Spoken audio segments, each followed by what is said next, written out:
సుందర వరదాచార్యులు అంటే ఈ దేశంలోనే భారతదేశంలో గర్వించదగ్గ ఆగమ శాస్త్ర సలహాదారులు.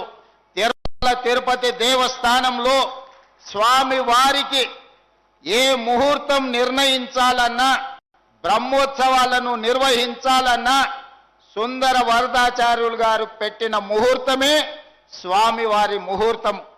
స్వామివారి ప్రతిరూపమే సుందర వరదాచార్యులు. అంత పేరు, కీర్తి, ప్రతిష్టలను మన ప్రాంతానికి, కొడంగల్ నియోజకవర్గానికే కాదు తెలంగాణ ప్రజలు గర్వించే దేశంలోనే గొప్ప ఆగమశాస్త్ర సలహాదారులు సుందర వరదాచార్యులు. వారు నన్ను ఇక్కడ వీధుల్లో రథాన్ని తిప్పడానికి లేదు, మీరు బాధ్యత తీసుకోండి అని అంటే ఆనాడు మొట్టమొదట ఆ కార్యక్రమాన్ని చేపట్టినాం. వారు ఈరోజు మన మధ్యలో లేకపోవడం తీరని లోటు. వారి లాంటి ఆగమ శాస్త్ర సలహాదారులు ఈనాడు ఈ వేదిక మీద ఈ సుముహూర్త కార్యక్రమం వారి చేతుల మీద జరిగిన ఉంటే నిజంగా దేవుడు కూడా సంతోషించుండేవారు. వారి చివరి కోరికను తీర్చే అవకాశం సుందర వరదాచార్యులని శాశ్వతంగా ఈ సమాజం, ఈ ప్రజలు గుర్తు పెట్టుకునే విధంగా అద్భుతంగా ఈ మందిరాన్ని తీర్చిదిద్దడమే కాకుండా నేను ప్రిన్సిపల్ సెక్రటరీ ఎండోమెంట్స్ గారికి, ఎండోమెంట్స్ కమిషనర్ గారికి, అదేవిధంగా జిల్లా కలెక్టర్లకు సూచన చేస్తున్న సుందర వరదాచార్యులు గారి పేరు ఈ ప్రాంగణంలో ఏదో ఒక విడిదికి మీరు పెద్ద ఎత్తున పెట్టాలి. శాశ్వతంగా పెద్దయ్య గారి పేరు ఈ ప్రాంతంలో, వారి పేరు చాలా మందికి తెలియదు. పెద్దయ్య గారు అంటే ప్రతి ఒక్కరికి తెలుసు. పెద్దయ్య గారు పేరు శాశ్వతంగా ఈ మందిర నిర్మాణంలో కనిపించాలి. వారిని ఎప్పుడూ మనము ఈ ప్రాంతంలో గుర్తు చేసుకోవాలి.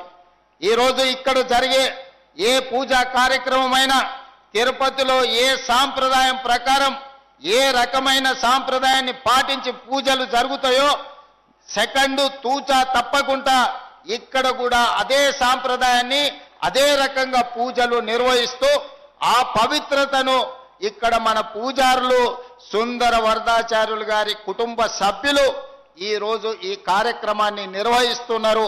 వారికి కూడా నేను మనస్ఫూర్తిగా కృతజ్ఞతలు, ధన్యవాదాలు తెలియజేస్తున్నా. మిత్రులారా, ఈ కార్యక్రమం రాజకీయాలకు అతీతమైనది. ఈరోజు జెండాలు, ఎజెండాలకు ఇది సంబంధించిన అంశం కాదు. ఇది మన ప్రాంతానికి, మన రాష్ట్రానికి గర్వించదగిన ఒక గొప్ప అభివృద్ధి కార్యక్రమాన్ని ఈరోజు మనం ఇక్కడ చేపట్టడం జరిగింది. ఈ గుడి ఈ ప్రాంతమే కాదు, కర్ణాటక, మహారాష్ట్ర ప్రాంతాల నుంచి విశేషంగా భక్తులను ఆదరించడానికే కాదు, ఆశీర్వదించడానికి ఒక్క గొప్ప దైవ కార్యక్రమాన్ని ఈనాడు మనము నిర్వహిస్తున్నాము. ఇది తప్పకుండా ఈ కొడంగల్ శాసనసభ నియోజకవర్గాన్ని, పేరు ప్రతిష్టలను దేశ స్థాయిలో విస్తరించే విధంగా ఇది దోహదపడుతుంది అని చెప్పి నేను ఈ సందర్భంగా భావిస్తున్నాను. మిత్రులారా, 1960 సమయంలో అచ్యుతారెడ్డి గారు ఒక్కసారి ఈ ప్రాంతం నుంచి మంత్రిగా ఉన్నారు. స్వతంత్రం వచ్చినప్పటి నుంచి కొడంగల్ శాసనసభ నియోజకవర్గానికి పెద్దలు గురునాథ్ రెడ్డి గారు ఎన్నిసార్లు గెలిచినా వారిని మంత్రి పదవి వరించలేదు. ఎవరి ప్రాంతం నుంచి ఎమ్మెల్యేలైనా మంత్రులయ్యే అవకాశం రాలే, మనకు నిధులు తెచ్చే అవకాశం రాలే.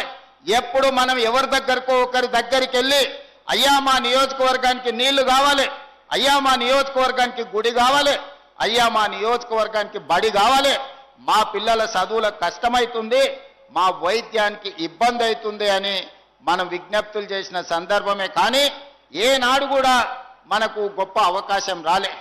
ఈనాడు 2009లో మొట్టమొదటిసారి మీరు ఆశీర్వదించి ఆనాడు 7,500 ఓట్లతోని ఎమ్మెల్యేగా గెలిపిస్తే 2014 వరకు గ్రామాలకు రోడ్లు, తాగునీరు, అదేవిధంగా కాలిపోతున్న ట్రాన్స్ఫార్మర్లు, పేలిపోతున్న మోటార్లను మనం ఈరోజు అద్భుతంగా నాడు చేసుకుంటే 2014లో మళ్ళీ 15,000 ఓట్లతోని రెండవసారి ఎమ్మెల్యేగా గెలవడం జరిగింది.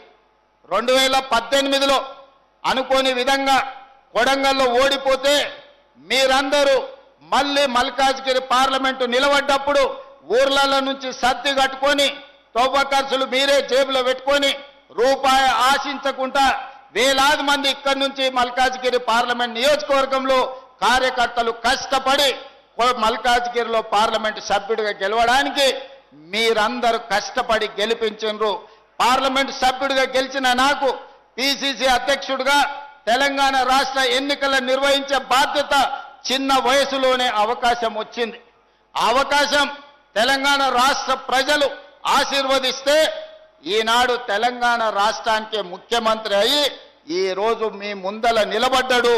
మీ బిడ్డ కొడంగల్ బిడ్డ ఈనాడు ప్రయోజకుడై తెలంగాణ రాష్ట్రానికి నాయకత్వం వహించి అత్యంత అనుభవజ్ఞులైన దామోదర్ రాజనరసింహ గారి నుంచి మొదలు పెడితే ఉద్దండులు ఎంతో మంది మంత్రివర్గంలో ఈ రోజు సభ్యులుగా ఉన్నారు. వాళ్ళందరి సహకారంతో ఈ రోజు రాష్ట్రాన్ని ముందుకు నడిపించుకుంటూ ప్రతి సమస్యని పరిష్కరించుకుంటూ ప్రతి పేదవాడికి న్యాయం చెయ్యాలన్న ఆలోచనతోని పేదల సంక్షేమం తెలంగాణ రాష్ట్ర అభివృద్ధికి రోజుకు 18 గంటలు పనిచేస్తూనే ఉన్నాం. కానీ ఈనాడు ఇంకా సమస్యలు ఉన్నాయి. సాగునీరు కావచ్చు, తాగునీరు కావచ్చు, విద్య కావచ్చు, వైద్యం కావచ్చు, పేదలకు అందించే రేషన్ కార్డు కావచ్చు, ఇందిరమ్మ ఇండ్లు కావచ్చు, షాదీ ముబారక్ కావచ్చు, కళ్యాణ లక్ష్మి కావచ్చు, రైతు రుణమాఫీ కావచ్చు, రైతు భరోసా కావచ్చు, సన్న బియ్యం కావచ్చు, అదే విధంగా ఫీజు రియంబర్స్మెంట్ కావచ్చు. ఇలా చెప్పుకుంటూ వెళ్తే ప్రతి పథకాన్ని మా ఆడబిడ్డలకు అక్కడ పాలపిట్ట రంగులో ఈ రోజు చీర పండుగ పూట సారెబెట్టినట్టు పెడితే మా అక్కలు చాలా మంది ఇవాళ ఇందిరమ్మ చీరలు కట్టుకొని వచ్చిండ్రు. ఇవన్నీ కూడా పేదల సంక్షేమం కోసం, పేదల అభివృద్ధి కోసం, పేద విద్యార్థుల చదువుల కోసం, పేదల వైద్యం కోసం ఈరోజు మన ప్రభుత్వం పనిచేస్తుంది. ఒకప్పుడు బడికి పోవాలంటే కొడంగల్లోళ్ళు తాండూరు పోయేది, బొమ్మరాజ్పేటోళ్ళు పరిగి పోయేది, మద్దూరోళ్ళు నారాయణపేట పోయేది, దౌలతాబాద్ వాళ్ళు ఓసారి పోతే పరిగి లేకపోతే తాండూరు పోయేది, కోసుకోలేమో మహబూబ్నగర్ పోయేది. పిల్లల చదువు అంటే మన వాళ్ళు మహబూబ్నగరో నారాయణపేటో లేకపోతే పరిగో తాండూరు ఏది కాకపోతే పట్నం వలసపోయేది. మా లంబాడి సోదరులు లేకపోతే పూణే బొంబాయి వలసపోయి అక్కడ చదువుకున్నారు. చదువుకోవడానికి బడి లేదు మనకు. ఆనాడు పూజలు చేసుకోవడానికి గుడి సరైన వసతులు లేవు. సాగునీరు సంగతి మనకెన్నడ ఆలోచన కూడా రాలే. తెలంగాణలోనే ఎత్తైన ప్రాంతం చంద్రవంచ దగ్గర 624 FRL లెవెల్ ఉన్నది.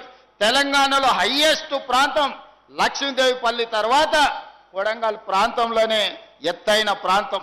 ఈ ప్రాంతానికి నీళ్లు వచ్చే అవకాశం లేదు.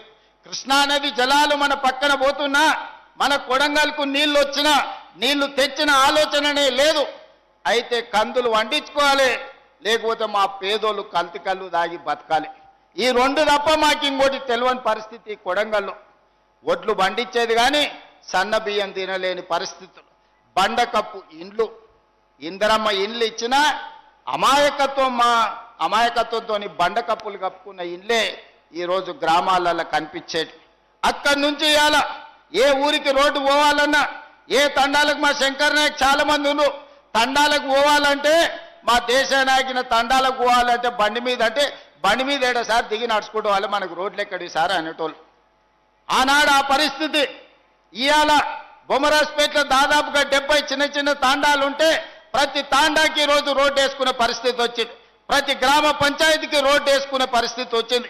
ఇవాళ కోస్గిలో కానీ ఎక్కడికి వెళ్ళినా ఆయల్లో సగం దూరం దిగి నడుచుకుంటూ పోయేది ఎన్నికల ప్రచారం అంటే. మరి ఇవాళ పరిస్థితుల్లో మార్పు వచ్చిందా లేదా? మా సర్పంచ్ సాబులు అందరూ లీడర్లు అందరూ నా ఎదురుగా వేదిక ముందు ఉన్నారు.